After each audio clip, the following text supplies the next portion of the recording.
Ito yung gilid ng bahay namin sa London. Dahil corner lot kami, responsibilidad ng may-ari linisin ito. Tumubo na ang mga damong ligaw at ang plant ivy.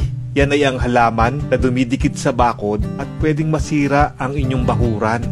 Tanggalin na natin ang mga plant ivy. Mag-ingat lang, baka paghila mo ay masira ang bakod dahil yan ay gumagapang. Kasama ang tangkay na minsan ay malaki. Linisin natin ang walis tingting. Tayo lang mga kabayan, meron yan.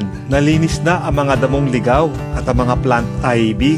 Ang gandang tignan pag malinis. Nakaka-relax. Ganda ng gilid ng bahay. Di egay-dagay.